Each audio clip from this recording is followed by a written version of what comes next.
PDI Perjuangan hingga kini belum memutuskan nama cawapres pendamping Ganjar Pranowo. Benarkah setelah puncak peringatan bulan Karno di GBK, nama-nama bakal calon wakil presiden yang ditimbang oleh PDIP ini makin mengerucut?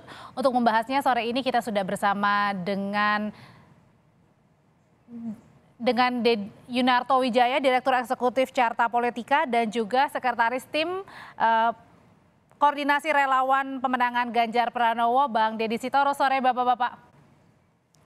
Sore, Bung Toto, sore Bang Deddy. Oke, sore. Bang Deddy, kalau kemarin setelah perayaan bulan Bung Karno, ini jadi sudah mengerucut belum sih nama bacawa pres bagi pendamping Pak Ganjar? Wah, mau tahu nih. Jumat kita mau tahu, nah sekarang lebih mau tahu lagi Bang, usai kemarin perayaan. Jadi bersabar dulu lah, semua ada prosesnya. Karena kan ini tidak hanya dari sisi chemistry dengan capres, tapi juga chemistry semua partai pendukung dan pengusung gitu ya, dan juga potensi menangnya yang harus dieksplor sangat dalam gitu ya. Jadi saya kira sampai hari ini kita belum belum terlalu dalam gitu, belum fix gitu Mbak. Belum fixnya karena apa nih Bang kira-kira? Pertimbangannya apa? Timbang-timbangnya apa?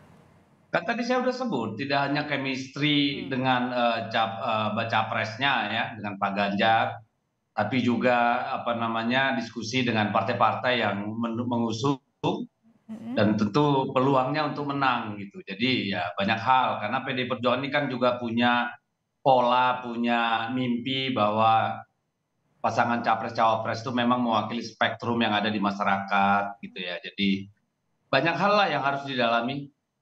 Apakah karena juga PDIP saat ini juga mungkin masih menimbang, salah satunya juga karena kan masing-masing parpol ini mencoba untuk memasukkan nama bacawa pres, kemudian dari PDIP nih bingung nih kira-kira mau masukin nama yang mana dari semua kandidat yang ada?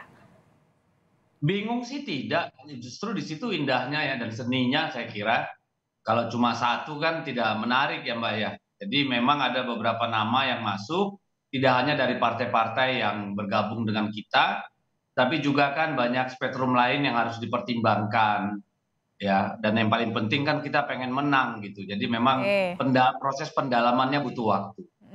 Kalau gitu Bang Deddy ada nama-nama baru yang disebutkan seperti misalnya Pak Mahfud, ada Gus Yakut juga Menteri Agama, terakhir ada nama Pak Andika juga. Ini sebenarnya nama-namanya dari mana? Nama-nama itu ya dari berbagai sumber, dan nama-nama itu kan juga bagian dari 10 nama yang dulu disebutkan oleh Ibu Puan. Oh, oke, kalau gitu. Nah, kalau gitu sekarang saya ke Mas Toto deh nanya. Mas Toto, kalau dari sebelumnya kan disebutkan ada 10 nama bacawa pres ya yang pernah disebutkan Mbak Puan. Nah, kemudian terakhir muncul nama-nama baru, ada nama Gus Yakut, ada nama Pak Mahfud, ada nama juga bahkan mantan Panglima TNI. Nah, hal ini pertimbangannya apa? Apakah itu termasuk dalam radar 10 nama tadi? Atau di luar justru? Kalau 10 nama yang tahu kan hanya PDI Perjuangan ya, belum pernah di list begitu kan A sampai Z. Tapi ketika kita masih mendengar 10 nama, kita masih mendengar nama-nama baru misalnya yang sebelumnya tidak disebut lalu sekarang disebut.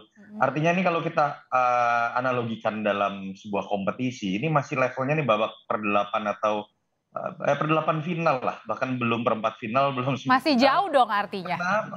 Loh, memang kita belum minggu depan loh.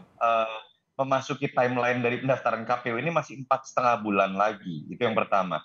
Yang kedua juga seperti saya sering sebutkan, kalau pertarungannya cenderung ketat, saya meyakini bahwa hampir tidak akan ada satupun pasangan atau capres yang berani memutuskan atau ketika sudah memutuskan pun tidak akan berani kemudian membuka ke publik jauh-jauh hari. Karena itu seperti membuka kartu as terlalu cepat dan itu akan membiarkan lawan itu untuk menggunakan strategi dengan mudah untuk mengalahkan pasangan tersebut. Ini akan kemungkinan bisa menjadi misteri kalau pertarungan tetap ketat di survei sampai menjelang hari H pendaftaran nanti. Oke, artinya takut dibidik dari jauh-jauh hari kalau misalnya sudah diumumkan ya, lawan jadi tahu ya. Dan begini Mbak Adri, yang namanya cawapres itu kan keputusan finalnya harus disepakati oleh seluruh partai yang terbentuk dalam koalisi. Artinya ketika kita sendiri masih berdebat mengenai koalisi-koalisi dari partai yang belum final, masih ada yang mungkin keluar, masih ada yang kemungkinan masuk. Selama itu pula kita tidak akan mendengar nama pasangan capres-cawapres menjadi final. Oke, tapi apakah bisa dianalogikan selain pertimbangan-pertimbangan yang tadi, salah satunya juga Mas Toto, mungkin nggak ini cara dari PDI Perjuangan untuk bisa menahan partai politik untuk tetap solid mendukung Pak Ganjar sebelum keluar nama bacawa pres?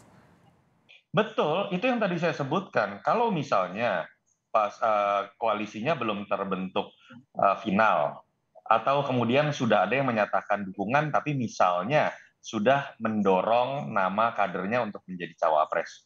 Lalu kemudian jauh-jauh hari sudah diputuskan nama yang lain misalnya. Itu kan berpotensi yang pertama membuat partai yang sudah masuk misalnya menjadi kecewa karena jagoannya tidak didukung, Oh, atau oke. misalnya akan menghalangi peluang bagi masuknya partai baru yang misalnya pengen aja nih untuk masuk dalam koalisi Ganjar Pranowo, tapi misalnya masih berharap, tapi ketemu Oke. saya menjadi cawapres ya. Jadi kalau itu sudah ditutup terlebih dahulu, itu malah bukan hanya membuka kartu as dari sisi strategi pertarungan pilpres, tapi menutup peluang Oke. masuk partai-partai baru. Oke, langsung saya tanyakan ke Bang Deddy. Bang Deddy, dua alasan kuat itulah sehingga kenapa saat ini belum diumumkan nama bacawa presnya? Ya itu satu dari banyak alasan. Tadi kan ada 3-4 alasan saya sebut Ya. ya. Jadi itu adalah faktor juga yang kita pertimbangkan. Berarti artinya benar ya, salah satunya adalah untuk menahan agar partai politik ini tidak pindah ke lain hati ya, tetap bersama PDIP memenangkan Pak Ganjar. Lebih tepat dibilang harus ada kesepakatan bersama di antara partai-partai yang sekarang sudah ada, dan juga nanti suara partai yang mungkin akan bergabung belakangan dengan kita. Jadi kan kita tolak ukurnya adalah tahapan pemilu yang ditetapkan oleh KPU. Ya. Jadi sementara nama-nama yang kemungkinan akan dipilih itu juga kan sebenarnya sudah beredar di publik. Tidak ada nama baru sebenarnya kalau menurut saya. Tapi salah satunya itu mantan Panglima TNI, Pak Andika itu nama baru. Bukan nama baru jadi, Mbak Deddy? Enggak ada, sudah ada di dalam 10 nama itu Mbak. Kan jadi Pak apa namanya, ada Andika. Pak Sandiaga Uno, ada Pak Erick Thohir. Berarti Pak Andika juga termasuk dalam 10 nama itu?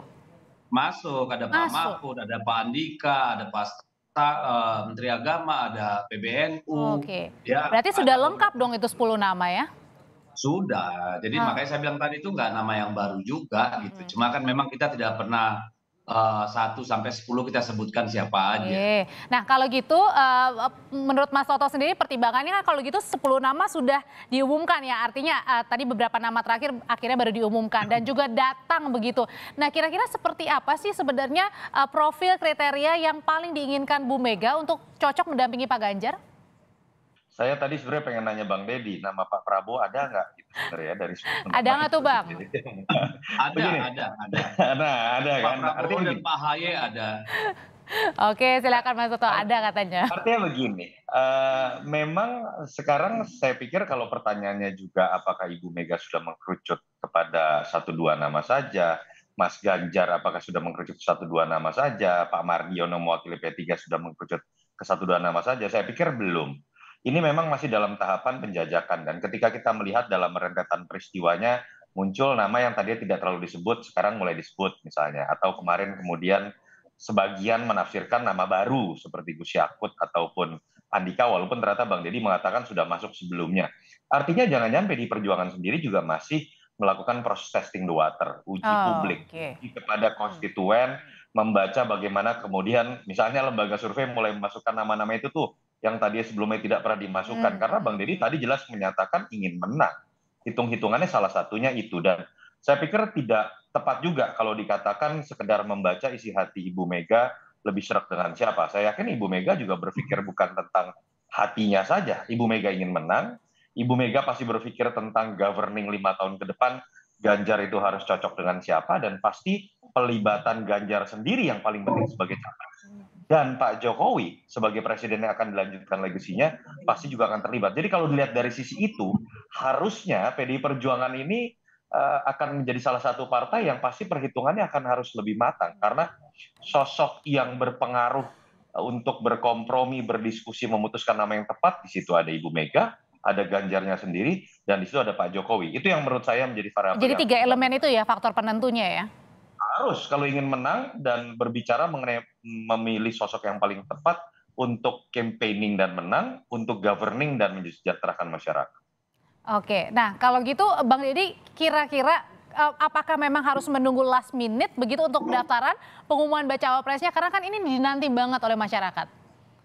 Ya, tidak harus ya. Kita berharap sih lebih panjang waktunya gitu ya. Tapi apapun itu kan kita serahkan pada dinamika yang ada gitu loh. Jadi kita juga tidak terburu-buru dan harap diingat Ibu Mega bukan apa namanya menjadi penentu tunggal ya dari untuk Wapres karena Ibu kan Bu Mega kan pasti juga berbagi pandangan dan aspirasi dengan para partai Oke. pengusung maupun dengan tokoh-tokoh yang lain termasuk dengan Pak Presiden. Nah, tapi Bang Deddy Jadi masalahnya gini, katanya koalisi perubahan nih rencananya akan mengumumkan setelah Pak Anies pulang dari haji nih. Berarti kan artinya dalam waktu dekat. Nah ini nggak khawatir begitu kalau misalnya koalisi perubahan yang umumin duluan? nggak apa-apa, Pak Anies juga 8 bulan lebih maju dari Pak Ganjar kemarin kan. Jadi ya tidak masalah, makanya tadi saya bilang kita berharap juga tidak terlalu lama. Tetapi kan namanya proses politik, di mana PD Perjuangan Ibu Megawati harus menjadi katakanlah solidarity maker di antara partai-partai yang mengusulkan, kelompok-kelompok besar yang Oke. mengusulkan, aspirasi rakyat yang tercermin dalam survei-survei. Tentu kan di sini Ibu Mega harus memainkan apa namanya irama yang semuanya merasa Baik. nyaman kira-kira begitu. Kita kan sudah punya calon presiden. Jadi Oke. peran Ibu Mega di sini lebih kepada Nah, memfasilitasi katakanlah kesepakatan bersama gitu ya.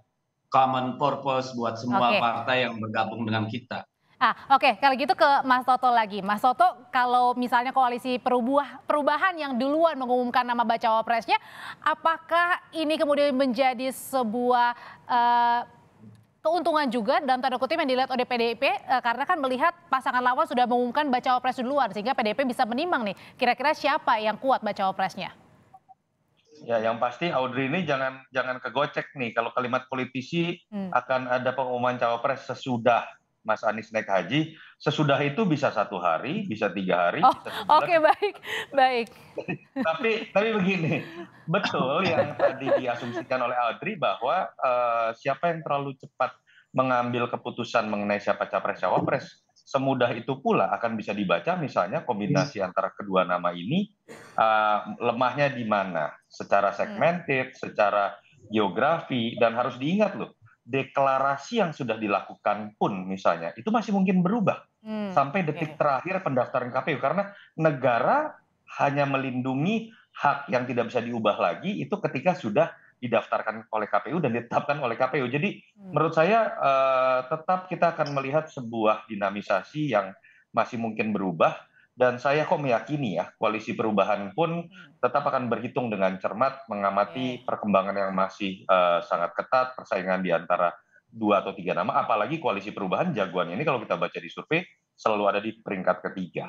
Kalau Mas Toto kira-kira nih ya nimbang-nimbang nih dari sekarang kalau dari sekian banyak nama 10 nama mungkin saja di luar 10 nama itu kira-kira nanti yang akan dibidik, yang dipilih oleh PDIP, bacawa pres dari yang mana nih kira-kira? Unsur elemen apa yang untuk menguatkan Pak Ganjar? Begini, kalau bicara, saya kalimatnya ulang tepat loh. Menurut saya tetap yang memilih Ganjar Pranowo. Tetapi adalah sebuah kesepakatan dengan partai-partai karena secara formal yang mendaftarkan adalah partai-partai. Tapi tebakan saya, kalau kemudian kita membaca tantangan global ke depan, apa yang kemudian Pak Jokowi prioritaskan, dan kemudian juga concern dari Ibu Mega termasuk Ganjar sendiri, saya kok menduga tanda kutip ya, orang yang punya latar belakang di bidang ekonomi itu adalah sebuah nilai tambah yang kemudian akan bisa dilihat sebagai nilai plus buat publik. Kalau mau dilihat tambahan lainnya adalah kita sering berbicara mengenai tantangan di kalangan milenial yang akan menjadi mayoritas pemilih di 2024 mungkin berasal dari kalangan muda juga. Jadi di situ kalau saya ingin berspekulasi udah ada 2 variabel tuh. Siapa? Punya latar belakang ekonomi dan kemudian bisa disebut muda ya tadi ya. Kalau gitu siapa Mas Toto berarti? Mudah. Itu sebenarnya Bang Deddy aja udah bisa nebak. Kalau gitu siapa Bang Deddy? Apakah nama-nama yang dikira-kira oleh Mas Toto itu ada kemarin hadir di di bulan Bung Karno? Saya menduga ya, saya sebutin deh. Ya. Kalau tidak Erick Thohir, Sandiaga Uno. Betul begitu Bang Deddy? Ya, saya nggak berani mendahului ya. Tapi kalau indikatornya yang disebut sama Mas Toto kan ya memang dua nama itu yang paling. Tapi kemarin nggak hadir dulu tuh dua-duanya. Ya, gimana saya bilang ya?